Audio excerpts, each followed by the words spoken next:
Wonderful, gorgeous souls. Welcome to another episode of Heart and Soul.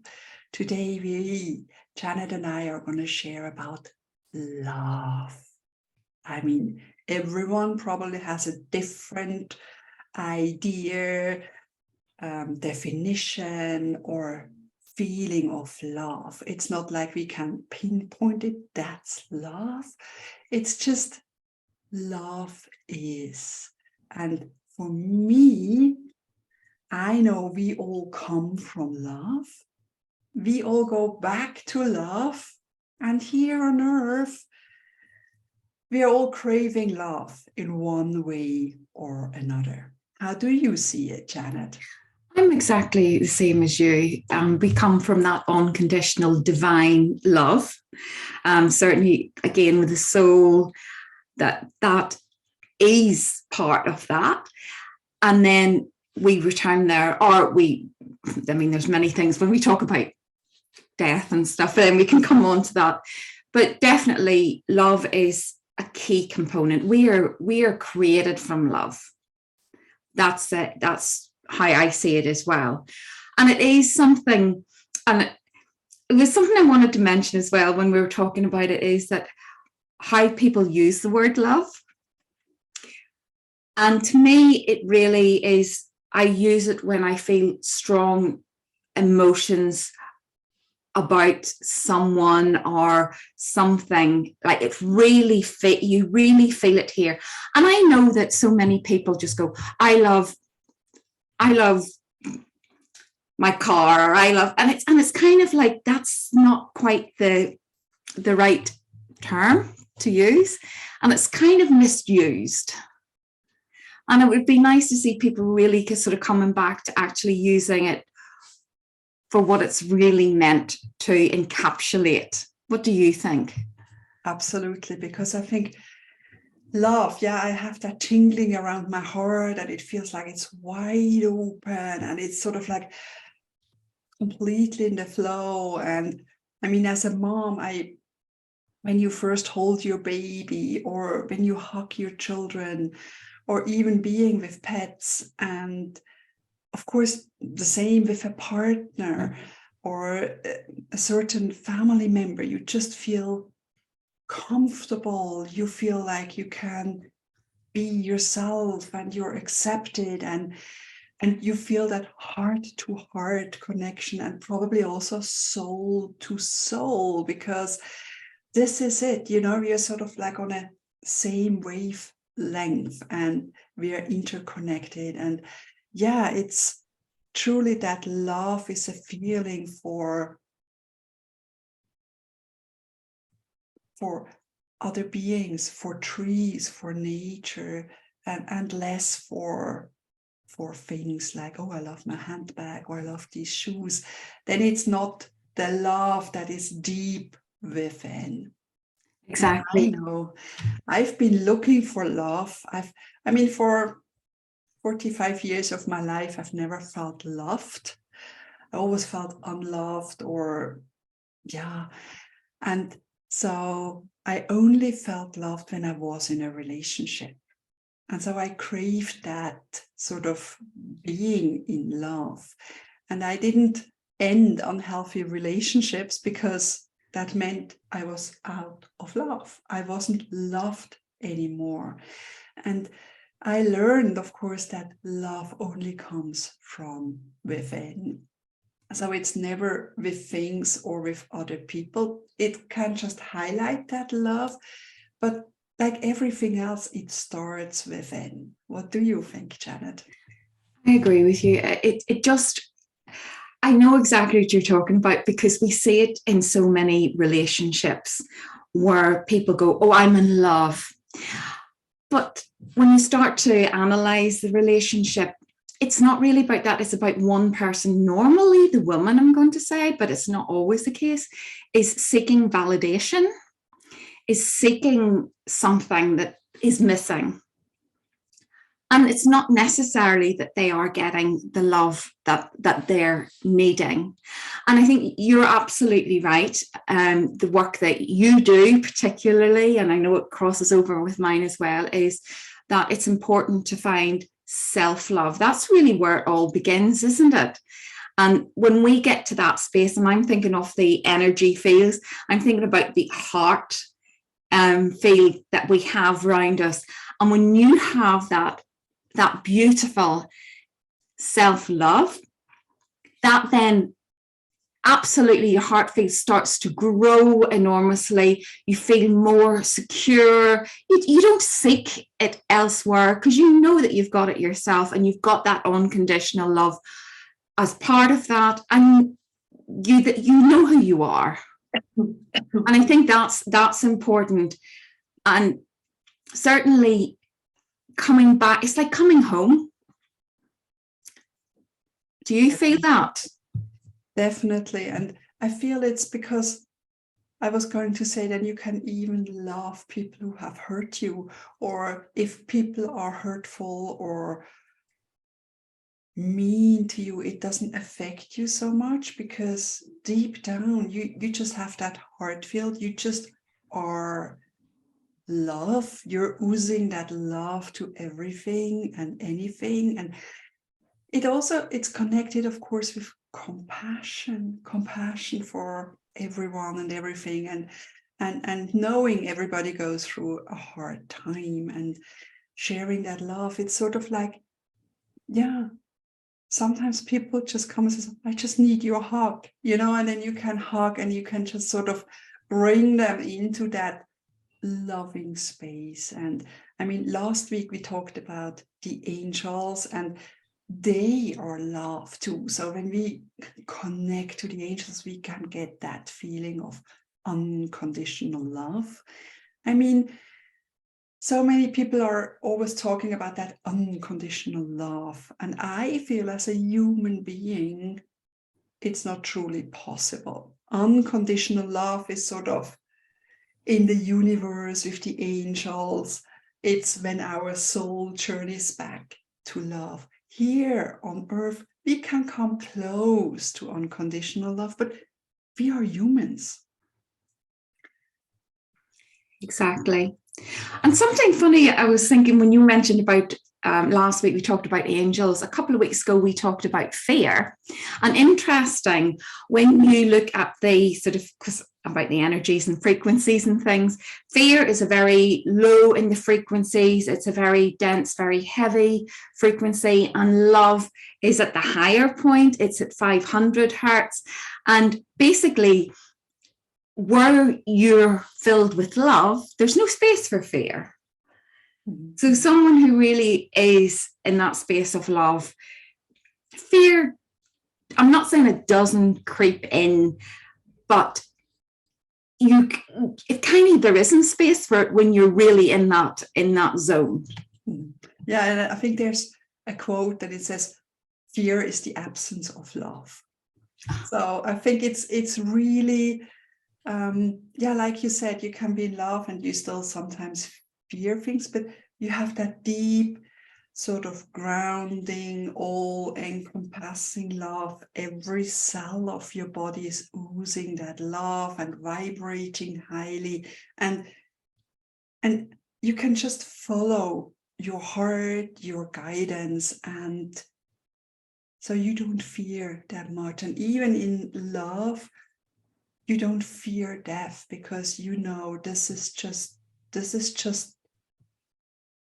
a space and time for you, and you're not dead, but it's your soul that journeys on. And I think it's all about that soul and heart and that love we can share with the world. And I think especially the world right now needs more love and more compassion. And the more we can be love and compassion, we can bring it forward to the world. And it's sort of like enlightening others, helping others to come back to their love and share it then with their families and friends and region and world. Yes. And when I think of, when you were talking there, and I was thinking about the heart and the heart field, and how actually love and any of those higher vibrational emotions like joy, bliss, anything like that. It really fuels that aspect. And your heart is an electrical system, and it really sort of then, when you're in that love space, stress, which is, we all know, is a major factor in so many illnesses in our modern world, that doesn't exist either. When you're in that space, stress again goes, because you're more, you know yourself more, you know there's so much more that you put into place. And I know, Caroline, in your course that you do, you go through all of this with your clients.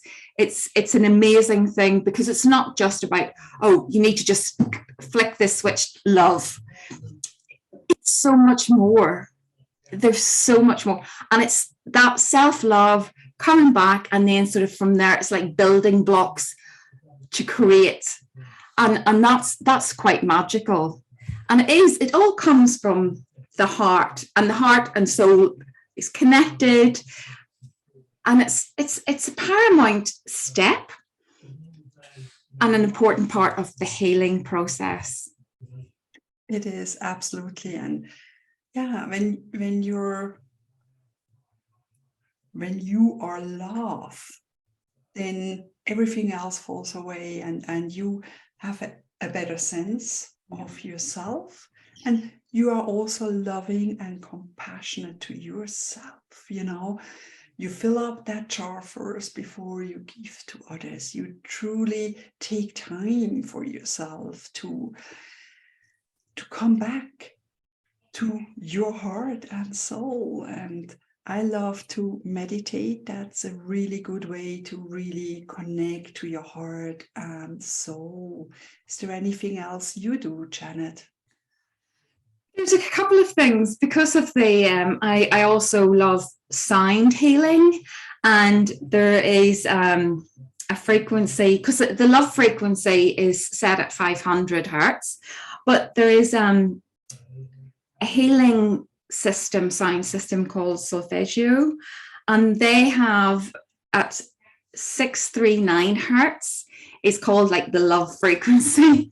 And if you go onto YouTube, you can do a search for that, and there's lovely meditations, or just even the pure notes. Some people, I prefer more melodic sound, but some people find just the pure tone that does it for them.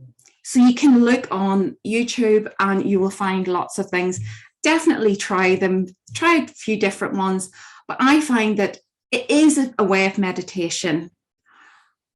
But I just find it I can switch off, and I just allow the sound vibrations to do their work. Sounds lovely. I know friends who have those tuning forks. Yeah, and that's also great, Yes. And yeah, every cell has a vibration, and if we can bring that up and release that, it's absolutely amazing. And music, yes, music is so uplifted. And sometimes I only listen to music or radio in the car. Usually at home it's a bit quiet, but then you have a sound, and all of a sudden you hear the word, and it says, oh, love, or and I thought, oh, that's why I like this song as a teenager, because it has this, all of a sudden you hear the words, and you just feel a bit upbeat, a bit heart opening, or just amazing. And yes, of course, I'm a romantic. I love romantic movies, heart opening movies, and do more things for your heart and soul. Yeah. Reading, of course, is also good. Reading good books, you don't always have to read sophisticated books. Sometimes it's just good to have a great story or something that sort of brings you into the story and carries you away and uplifts your whole energy, isn't it? Exactly, that feel good factor, isn't it? Mhm. Because there's so much in our world, and there's so many movies as well that are coming out, and there's so graphic violence, and I cannot, and horror and stuff like that, not for me at all. Give me even a Disney movie, that, as you sort of say, or a musical where there's a bit of singing and dancing, and it just makes you feel good. I mean, singing isn't also, I mean, not that I can sing. I think I can sing, but I not brilliant. Singing is a great way if you are a natural singer, even if you can't sing in the shower. It's a great way to actually make your body feel good, and again has that lovely vibration. And if you really enjoy it, if it makes you happy, Perfect. And then, of course, it helps the throat chakra to express yourself, to even raise. Sometimes I sing Om, with my clients to really raise their vibrations. And that's something also, there's sounds of Om that you can also listen to or just tune in. And yeah, dancing, singing, even being creative, I think gets all that flow and gets you in a more loving space. Do something good for yourself today. It's that nurturing, compassionate love for yourself you're looking for too. And Caroline, I think there's something else you need to share. That's something that you have taught me, is that to love oneself, give yourself a... Okay, yes.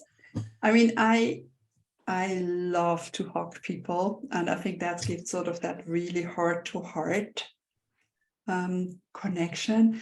And yeah, especially during the last couple of years, we weren't allowed to hug, or we were a bit afraid or something. So, and I mean, I can hug my kids, but many people are alone, single. So you can always hug yourself, because hugs feel so good. So I invite you to hug yourself. Just put your arms around you and just have a deep hug. And just feel into that. Oh gosh, feels so good. I love all of you. I love this. You've done so well. You came so far. Keep going. And now I invite you to switch the arms. The one that is underneath now goes on top, and then hug yourself. It might not feel as comfortable. It's a bit icky. But these are the parts of yourself you need to embrace as well. All the parts you feel not good enough about, not worthy, all the parts you rather shy away. Hug those parts. They're part of you. Truly embrace all of who you are. And squeeze a bit tighter and feel into it, and have a deep breath into your belly. And hug yourself. And when you're ready, you can release the arms. And I think that's really, thank you for the reminder, Janet. And it's so easy to love some parts of ourselves. The shiny smile, the one is outgoing, the one is kind, whatever, or perfect. And then we have parts we sort of shy away. Like we talked about it in empaths, we don't feel good about, but actually those are the gifts, those make us special. Those are the parts we need to integrate, because otherwise we just sort of feel split, or it takes so much energy to shy away or push down parts of ourselves and not show it. But it's really left and right, top and bottom, back and front.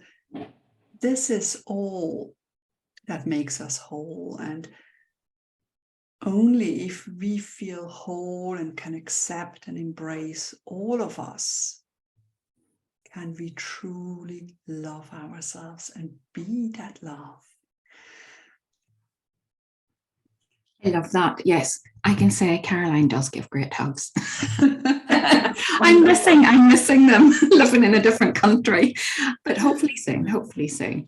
But yeah, I thought that it came into my head and I thought, oh, Caroline has to share that because it's so lovely. And it is something that, you can do if you're like struggling or having a little bit of a, difficult time, as we sort of say, because it's empaths. I mean, I get sometimes emotionally overwhelmed or exhausted. And if you can just go to the ladies' room or something and then just, calm yourself down. And actually, it's been proven that for a lot of people, certainly some people on the autism spectrum, that hugs really help them to calm down, to bring that sort of presence back. So do that to yourself. It does feel good. Yeah, it soothes down the nervous system, and it just brings you down, because so often we are out here. That's also with fear, you're all out here. But actually, if we can just come back to the here and now within, and then all is fine, all is safe, and we are love. And also another way is also to connect to Mother Earth. Janet, you love grounding as well, and I just connect from heart to the heart of Mother Earth. I always see, Earth, and then in the middle I see sort of a heart-shaped cave, and connect to that, or to the heart of the universe, and really bring it in that loving, compassion, and nurturing love from Mother Earth, and connect to that supportive, beautiful love, protective love from the universe, and just feel like you're a beautiful channel connected to all the love there is with your heart and soul, of course. Oh, beautiful, beautiful. So what are we going to talk about next week? I don't know. I'm still so in love. No, it's really good to connect to your heart. You feel that calm and everything, and truly, listen to your heart and your soul. They have so much wisdom to share with you.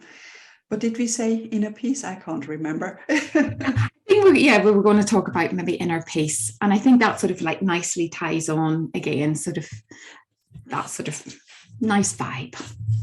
The world needs that right now, doesn't it? That sort of anything that'll bring your energy up, bring your vibrational energy up, and bring more love into your being. Because it's stressful, it's worrisome out there, and coming back to that inner peace, like with love, and really connect to that, and be in your heart and soul deeply connected. So it was wonderful talking with you, Janet, as always. And to our listeners, if you have any questions, reach out to Janet Groom or myself, Caroline Palmy, or leave a comment. We are always happy to hear from you. Thank you so much for being here. Sending you all lots of love and light blessings. Until next time. Bye. Thank you.